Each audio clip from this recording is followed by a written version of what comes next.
This is Van Hill Road. It's about 9.5 miles from the Wells family home on Ben Hill Road, where Summer was reported missing. And last week, law enforcement conducted a search on this road in the 3500 block. We did reach out to Don and Candace after the TBI confirmed a recent search in their daughter's case. They said they do not want to be interviewed as they are waiting to hear more from the TBI and, quote, otherwise, it is just more drama and stirred pain, so there was nothing to say, end quote. I think Don and Candace Wells know what happened to their missing daughter, Summer. It's not just because of their odd reaction to this new lead. So in today's video, let's watch their most recent interview together and count all the red flags. I'm Deception Detective, an attorney trained in statement analysis. This channel exposes lies and manipulation, so if that's your thing, hit subscribe. For early access to new videos, over 60 exclusive videos, and other cool perks, consider becoming a channel member. Link in description. Whether you're brand new to this case or you've been following it with me since day one, you might not be up to speed with the latest developments about this brand new lead. So before we grab our deception decks and start analyzing Don and Candace Wells, here's the rest of that update. Continuing to follow TBI's statement of a new lead the agency followed up on in the search for Summer Wells. It happened at the 3500 block of Van Hill Road, not far off from where Summer was last seen over 4 years ago. News Channel 11's Ansley Daniel has followed up on this new information as the Amber Alert for Summer still remains active. This is Van Hill Road. It's about 9.5 miles from the Wells family home on Ben Hill Road, where Summer was reported missing. As you can see, there are posters here with her information on them. And last week, law enforcement conducted a search on this road in the 3500 block. It's about 2 miles back from where I'm standing here. It's very similar to Beach Creek, as the homes are spread out and there is a lot of land. It's also close to the Greene County line. We did reach out to Don and Candace after the TBI confirmed a recent search in their daughter's case. They said they do not want to be interviewed as they are waiting to hear more from the TBI and, quote, otherwise, it is just more drama and stirred pain, so there was nothing to say, end quote. We reached out to Hawkins County Sheriff Ronnie Lawson, too, and have yet to hear back. We also stopped by his office today and were told that he wasn't in. The TBI couldn't tell us what the tip about Summer was that led them here to Van Hill Road, or if anything came of it. In Hawkins County, Ansley Daniel, News Channel 11. Those are the cliff notes, and as you can already see, the red flags are flying. We have parents of a missing child who don't seem enthusiastic about a potentially really good new lead. In fact, they don't seem hopeful about it at all. We have authorities who seem content to simply search for Summer without actually doing much investigating, like pressuring the parents, the most likely suspect when a preschooler goes missing. And finally, we have a father, Don Wells, who didn't exactly give me the warm and fuzzies the last time we analyzed him. I'll link that video on the end card so you can watch it next. But here's a quick clip just so you can get a gist of it before we analyze his and Candace's last interview. Summer's mother, Candace, has only spoken to us on camera once. She declined to be a part of this interview minutes before we started recording. She wanted to, but all them fears started creeping up, you know, of what happened, you know, in the beginning with the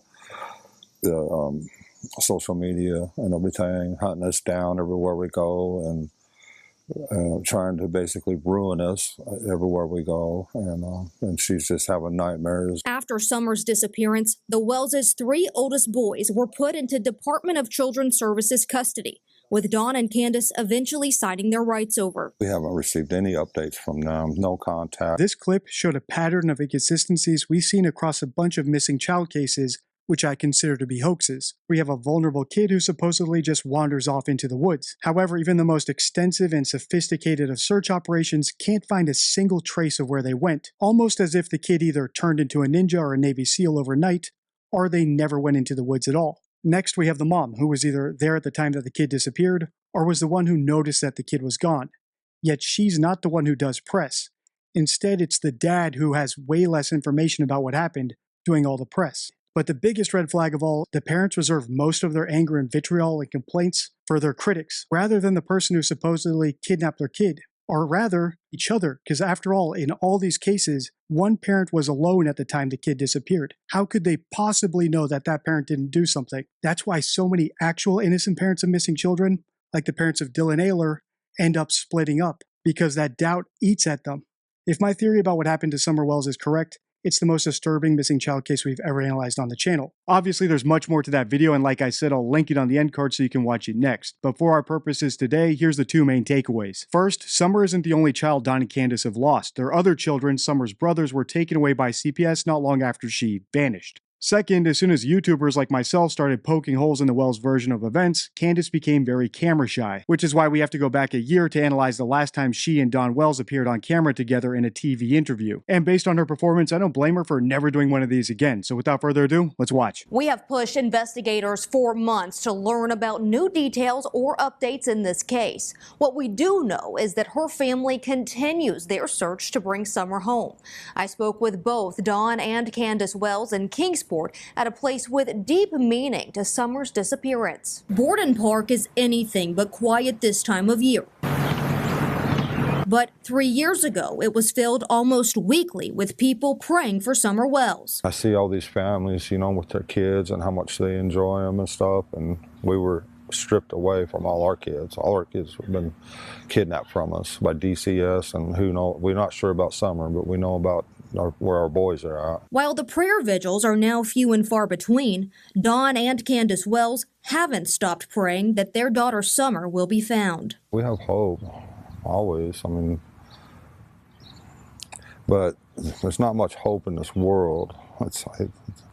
You know, we have to trust God that there's hope in eternal life in heaven. As I always say on the channel, lying is hard, which is one of the reasons I think Candace Wells stopped doing interviews, because I think she recognizes that she's a bad liar. But people like Dawn Wells or John Ramsey or Chris Proudfoot, people I consider to be psychopathic liars, don't feel that shame or trepidation about telling a lie on TV and potentially getting caught out. They think they're smarter than everyone when, in reality, psychopaths have lower IQs than the average person, which is why Don appears to have immediately contradicted himself here about the hope they have. Do they have hope that they can find Summer, or do they think she's dead and hope that there's an afterlife? Likewise, what's his theory about what happened? He uses the word kidnapping about CPS taking his sons, but he also says that Summer was kidnapped and that they don't know what happened. So do they not know what happened, or was she kidnapped? Or is kidnapping to him a situation where someone can take your kid from you with your consent because you're put in a position where you can't say no? Because if that's his definition of kidnapping, then I do think he thinks Summer was kidnapped, because my theory about this case is that they willingly gave her to someone in exchange for something. I'll link my entire playlist below if you want to see how we came to that theory and all the nuances, because I do know that it sounds really crazy, but it's the best theory we have for this case based on the parents' own words. All right, let's keep listening. Summer was reported missing on June the 15th of 2021. We know that she was taken off our property, and we know she was taken away in a vehicle, or they would have found her in the area if she was somewhere in the area. But who's responsible for her? We don't know. I asked Dawn and Candace when was the last time they heard from investigators. We haven't lately at all. It's been a while, over a year, I think. I haven't talked to any law enforcement at all. I tried to talk to the FBI agent about it, but that didn't go anywhere. Dawn says he feels that he and his wife Candace were targeted by the Hawkins County Sheriff's Office. They intimidated us, they belittled us, and done everything they could amidst all the chaos, and then the CPS was there doing the same thing. Don didn't say he doesn't know who's responsible for kidnapping Summer. He just said he doesn't know who's responsible for her, and that might be an example of leakage. Leakage is such an important concept in statement analysis that it's actually a card in my deception deck, my 52 favorite rules for spotting lies and manipulation. I've put that on your screen now if you want to read the full rule, but the gist is this: liars can sometimes unintentionally reveal the truth through their choice of words, and that's because it's challenging to suppress a real memory while telling a falsehood. In this case, Don might be unintentionally revealing that he knows Summer's out there, alive, in someone else's care, but he just doesn't know who that person is. Which would make sense if my theory about this case is correct, as unlikely as it is. But the biggest red flag is coming up next. Listen closely. When asked about how he thinks about Summer's disappearance 3 years later, Don spoke about a Department of Children's Services investigation. They said somebody had called and said that we was giving our kids loaded guns to play with. And so they closed the case June 14th, which is something CPS does not do. They don't just close cases. So it's really odd and mystifying why they closed the case June 14th, and then 24 hours later, Summer's gone. Summer's mother, Candace, sat in for part of our interview, but got up after a few questions. She was going to try, but her emotions are just too much. The last update in the Summer Wells case from law enforcement was an age-progressed photo released in June of last year. This image was released by the Tennessee Bureau of Investigation.